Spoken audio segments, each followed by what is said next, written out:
যে আমি যা চাইলাম এটা তো পাইলাম না, এটা মনে আসতে পারে আপনার।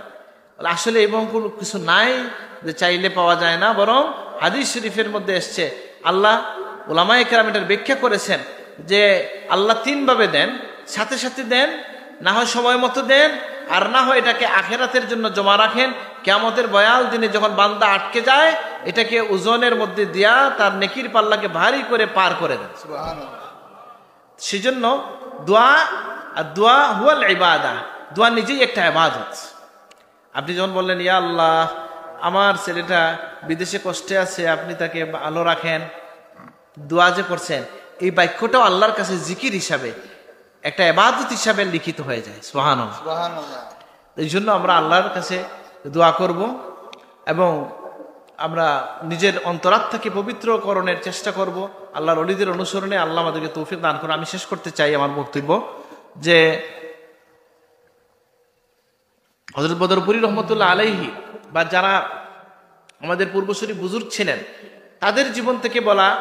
অনেকে দেখবেন এই কথা বলে, যখন আমি আমার বড় চাচার কথা কোনো জায়গায় বলি, কোনো জায়গায় যদি সাবকবিলার কথা বলি, তো মনে একটা প্রশ্ন আসতে পারে যে বাবা চাচার বা দাদার ওয়াজ দিয়ে কি ওয়াজ করা ঠিক কিনা। যদি আপনার পূর্বপুরুষ ইমানদার হন, নেককার হন, তাদের কথা বলে আপনি শিক্ষা নিতে পারেন, অসুবিধা নাই। বুঝেন নাই কথাটা? অন্যায়টা নেবেন না, ন্যায়টা গ্রহণ করবেন। আপনি কার সুন্নত? নবীদের সুন্নত হচ্ছে পূর্বপুরুষের দোহাই দেওয়া। ইজ হাদরা ইয়াকুব আল মউত ইজ ক্বালা লিবানিহি, ইয়াকুবের মৃত্যু যখন আসলো, তিনি তার সন্তানদেরকে বললেন তোমরা আমার পরে কার ইবাদত করবে? তখন তারা কি বললেন? যে এক আল্লাহর ইবাদত করব বলেন নাই, বলছেন নাবুদু ইলাহাকা ওয়া ইলাহা আবাইকা ইব্রাহিম ওয়া ইসমাঈল ওয়া ইসহাক। বলছেন কিনা? এখানে হাফিজ সাহেব আছেন না? জি জি, সুন্দর। হ্যাঁ, তাহলে বলেন কি বলছেন? যে তারা বলছেন আপনার বাবা ইব্রাহিম, ইসমাইল, ইসহাকের যে রব, সেই রবের ইবাদত করব। তাহলে বোঝা গেল আল্লাহ পর্যন্ত যাওয়ার একটা সিলসিলা আছে, আছে কি নাই? সিলসিলা নবীরা প্রকাশ করছেন কিনা?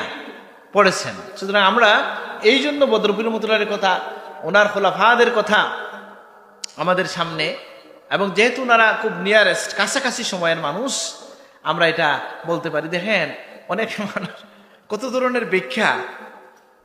কেউ যদি ইসলামকে মানতে চায়, তাহলে মিরাকল বা অলৌকিকতা বা কারামত, বুঝেন নাই, যে অলৌকিক যে বিষয়, এটা তাকে মানতে হবে কিনা।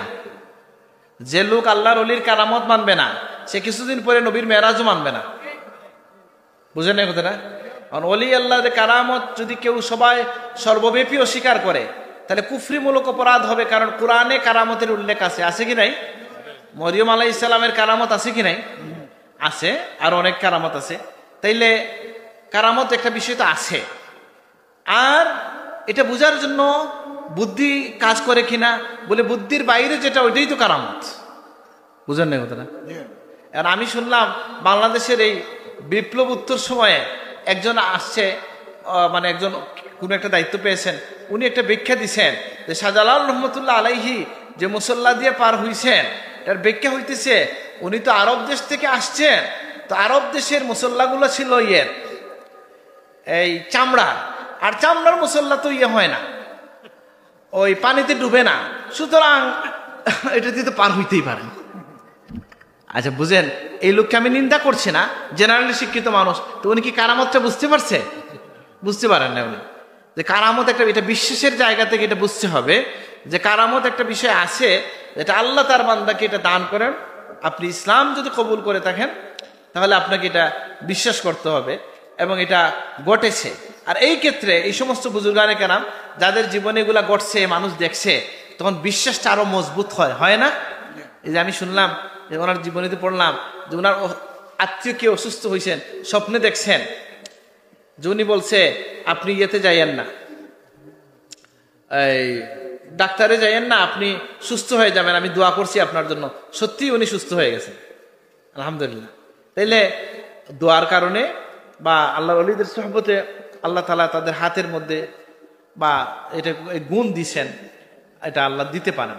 তো যেটা বলছিলাম যে শাহজালাল রহমতুল্লাহ আলাইহির যে এই প্রসঙ্গ বা এগুলো আরো অনেক বিষয়ে অনেকে সন্দিহান হয়ে যায় যে কোনো আল্লাহ ওলির কাছ থেকে এগুলা যে গড়ছে, তো বলতেছে এগুলোকে জাগতিকভাবে ব্যাখ্যা করার চেষ্টা করা হয় এবং অনেক মানুষ এটা বিভ্রান্ত হয়ে গেছেন, জিনকে অস্বীকার করে বসছে, বলছে জিন অর্থ হচ্ছে কি যে গভীর রাতের অন্ধকার, শুধু অন্ধকারে মানুষ যে ভয় পায় এটাই নাকি জিন। জিন বলে কিছু নাই, নাউজুবিল্লাহ। জিন কোরআনে উল্লেখ আছে কি নাই? কুল উহি ইলাইয়া আন্না ইসতামা নাফারুম মিনাল জিন্নি ফাকালু ইন্না সামি'না কুরআনান আজাবান ইয়াহদি ইলা রুশদি ফাআমান্না বিহি ওয়া লান নুশরিকা বিরাব্বিনা আহাদা। এই যে জিনের উল্লেখটা কোরআনে আছে। তো যাই হোক, আমি আমার কথা শেষ করব এই জায়গায় যে আল্লাহ তাআলা আমাদেরকে তৌফিক দান করুন, আমরা যেন পবিত্র মানুষ হইতে পারি, অন্তরাত্মাকে আল্লাহ তার দয়া দিয়ে যেন পবিত্র করে দেন। আল্লাহুম্মা আমিন।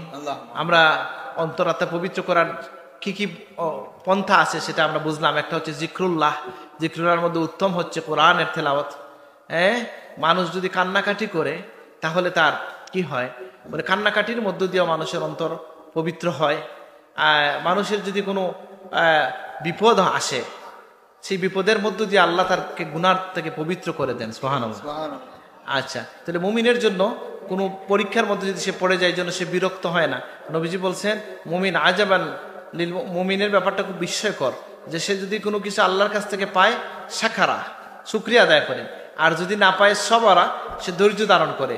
আল্লাহ তাকে কি করেন, এই ধৈর্যের বিনিময়ে কি করেন বলে আখিরাতে আল্লাহ বলে ইন্নামা ইউওয়াফাস সাবিরুনা আজরাহুম বিগাইরি হিসাব।